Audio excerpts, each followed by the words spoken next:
चुनाव वो नहीं, उनकी पत्नी लड़ रही है, तो भाई फूल माला कौन पहन रहा है, स्वागत कौन करवा रहा है, वो प्रत्यक्ष रूप से देखा जा सकता है। मैडम, जिस वक्त कानून बनाया गया उस वक्त आपके नेता भी उस समय गठबंधन में। एक बात आप समझ लीजिए, गठबंधन में जब होते हैं ना, तो मुख्यमंत्री का जो पावर होता है या मुख्यमंत्री की जो दोस्ती उनके साथ है, पावर तो आप रहने भी दो, दोस्ती तेजस्वी जी नहीं निभा रहे थे अपराधी को बाहर निकल के सजा कम करने में, दोस्ती नीतीश कुमार जी निभा रहे थे, और उसका परिणाम था कि वही नहीं, उनकी तरह 27 या 28 कुख्यात अपराधी उस वक्त बाहर निकले जेल से, और इस तरह से आज उनको यहाँ पे फूल माला पहना करके और प्रत्याशी पति बना करके जो यहाँ हो रहे हैं, वो असल में नीतीश कुमार जी ने शिवहर की जनता को धोखा देने का काम किया है, उन्हें ठगने का काम किया है। जनता शिवहर की कभी माफ़ नहीं करेगी और एक अपराधी को कभी स्वीकार नहीं करेगी। मैडम, शिवहर लोकसभा आपके लिए क्या महत्वपूर्ण मुद्दा होगा?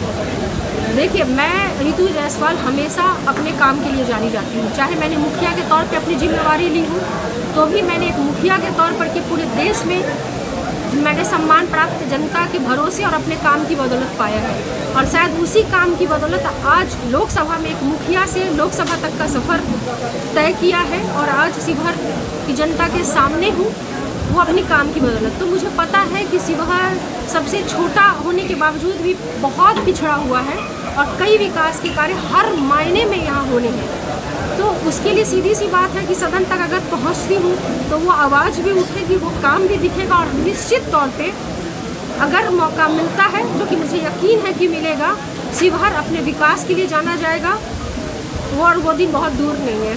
तो मैडम, ये ढाका क्रांतिकारी की भूमि रही है, महात्मा गांधी चंपारण सत्याग्रह इसे ढाका से शुरू किए थे, लेकिन आज तक में एक भी डिग्री कॉलेज नहीं। यहाँ की युवाओं की हमेशा मांग होती है कि यहाँ डिग्री कॉलेज हो। क्या आपकी प्राथमिकता हो कि संसद बनने के बाद यहाँ डिग्री कॉलेज? देखिए, डेवलपमेंट का मतलब ही होता है जिसमें कि शैक्षणिक से लेकर के हेल्थ सेक्टर से लेके इंफ्रास्ट्रक्चर डेवलपमेंट से लेकर के आवागमन के साधन, चाहे वो रेलवे लाइन्स बढ़ाने की बात हो या तमाम चीज़ों का समावेश का मतलब होता है डेवलपमेंट। तो निश्चित तौर पे उसमें कॉलेजेस की बात होगी, मतलब एजुकेशन सेक्टर से जुड़ी हुई बात होगी, या तमाम तरह के किसी भी, मैंने कहा ना कि सारे मायनों को मिला करके डेवलपमेंट की बात होती है। तो हर क्षेत्र में काम किया जाएगा। किसानों की भी समस्या हो, तमाम गरीबों की समस्या हो, दलितों की समस्या हो, पिछड़ों की समस्या हो, हर एक डेवलपमेंट का मतलब एक कंप्लीट समावेश होता है। डेवलपमेंट किसी एक चीज़ को लेकर के नहीं आप कर सकते हैं कि क्या है। कोई खास चीज़ होता जो आप जिससे लोगों के पास जाएंगे, लोगों से बात करेंगे? देखिए, डेवलपमेंट मेरा पहला मुद्दा है, जिसमें कि मुझे लगता है कि शिवहर जो है वो अपने विकास के लिए जाना जाए। सबसे पहले तो मुझे लगता है कि यहाँ पे जो आवागमन कनेक्टिविटी है ना, रेलवेज़ की, तो वहाँ पे वो ज़्यादा से ज़्यादा हो। जैसे आपके पूर्वी चंपारण के 3 विधानसभा इधर है, उसका शिवहर एक विधानसभा अकेले, और सीतामढ़ी से 2 विधानसभा रेगा और बेलसंड, ये सारे 6 विधानसभा मिलाकर के शिवहर लोकसभा बना है। अलग अलग जगहों पे मैं जा रही हूँ, अलग अलग समस्याएं हैं। जैसे हीरा चीनी मिल का बंद होना एक अलग समस्या है, रेलवे की कनेक्टिविटी नहीं होना अलग समस्या है, इंफ्रास्ट्रक्चर डेवलपमेंट में देखिए बहुत पीछे है, एकेडमिक्स में मैं बात करूँ तो कॉलेजेस की बात करूँ वो उसमें भी बहुत पीछे है। तो सारे मुद्दे यहाँ पे समावेशी मुद्दे होंगे, और उसमें किसानों का भी मुद्दा होगा जो कि वहाँ उठेगा, जो आज एमएसपी के लिए किस तरह से लाठी डंडे केंद्र सरकार के द्वारा बरसाए जा रहे हैं, उन्हें मारा जा रहा है। सारी चीज़ों की आवाज़ बनूंगी मैं, ये मैं कह सकती हूँ। मैडम, ये जो आपने कहा कि विकास के लिए हम काम करेंगे, लेकिन शिवहर की जो जनता है हमेशा धोखा खाती आ रही है।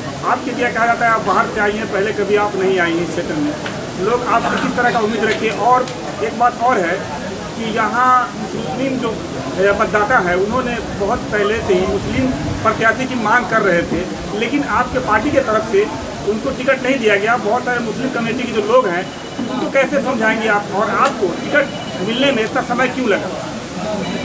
देखिए, मुझे टिकट मिलने में समय नहीं लगा, मुझे प्रत्याशी के तौर पे मुझे पहले ही टिकट जरूर सिंबल डिक्लेयर करने में, मतलब घोषणा करने में आधिकारिक रूप से देर हुई, नहीं तो मुझे लगभग 15 से 20 दिन पहले ही यहाँ पे भेजा जा चुका था कि आप वहाँ जाएं और अपना काम करें। थोड़ा वक्त लगेगा क्योंकि उन्हें महागठबंधन के साथ, चूँकि सहनी जी की भी उम्मीद बन रही थी कि वो आएंगे तो भाई पहले तो सीटों का बंटवारा हो, बाद में प्रत्याशी कौन होंगे उसकी घोषणा होगी। तो महागठबंधन में सीटों के बंटवारों को लेकर किसके साथ गठबंधन होगी उसमें वक्त लगा है। आप देखेंगे कि जैसे ही वीआईपी के साथ गठबंधन हुआ उसके 2 दिन के बाद ही अनाउंस कर दिया गया। तो ये जो देरी हुई, मुझे प्रत्याशी के तौर पे पहले भेजा गया था, आधिकारिक तौर पे उसकी घोषणा नहीं हुई थी। उसकी वजह सीटों का बंटवारा को लेकर के थी कि शायद कहीं 1% ये भी चांस हो कि शिवहर रहे या नहीं रहे। जब तक आपका शेयरिंग आप महागठबंधन में है तो आपको उसका पालन करना पड़ेगा ना। तो पहले शेयरिंग आती है, बाद में प्रत्याशी आता है। तो बस ये ही वजह थी देरी होने की, और इसके पीछे और कोई दूसरी वजह नहीं थी। मैडम बगल में थोड़ी पाका का पुल है, संजय संघर्ष सिंह है, हाँ। जिन्होंने अभी तक बाल और दाढ़ी नहीं बनवाया। लोग इंतजार में आखिर आप संसद बनते हैं तो कब तक मैंने उनको कहा था, जब मैं मुखिया थी, मैं अगर बात करूं 2018 की, मैं उस जगह पे आई थी और संजय संघर्ष सिंह जी के द्वारा ही मुझे बुलाया गया था कि मैडम आप यहाँ पे आइए। 18-19 की बात होगी। तो मैंने कहा मैं मुखिया, एक अलग ज़िले की और एक अलग पंचायत में, आपसे काफ़ी दूर, मैं क्या मदद कर सकती हूँ। तो वो बोले मैडम मैं भविष्य देख रहा हूँ और मुझे पता है कि आप शिवहर की सांसद बनेंगी और ये पुल आपके माध्यम से ही बनेगा। तो आज भी मैं जब ये बात बोल रही हूँ निश्चित तौर पे, क्योंकि और तब मैंने कहा था, और आज जैसे ही मेरी घोषणा हुई मैंने उनको फ़ोन किया और मैंने कहा था कि संजय जी आपकी दाढ़ी कटने का वक्त आ गया है, जल्दी ही वो पुल कंप्लीट होगा और आपकी दाढ़ी भी कटेगी। मैडम ढाका एक अल्पसंख्यक बहुल क्षेत्र है और इसी शिवहर लोकसभा से वैसी भी अपने प्रत्याशी को खड़ा करती है, तो क्या आपके लिए खतरा नज़र आ रहा है? देखिए, सारे आज जो भी मुस्लिम है ना बहुत अच्छी तरह से जानते हैं कि ओवैसी कोई अलग नहीं, वो भाजपा की ही बी टीम है। जहाँ भी उनको लगता है अरे तो सब जगह उतार दीजिए, आप सेलेक्टिव क्यों होते हैं महोदय? आपको इतना ही प्रत्याशी उतारने का शौक है तो क्यों सेलेक्टिव होते हैं? आप सब जगह पे उतारिए प्रत्याशी एक साथ। सभी विधानसभा में क्यों नहीं उतारते? सभी लोकसभा में आप क्यों नहीं उतारते? जब विधानसभा हो तभी वही हाल कि जहाँ पर लग रहा है कि महागठबंधन जीत सकता है वहीं आप अपनी नाक घुसाते हो। लोकसभा में भी वही हाल, जहाँ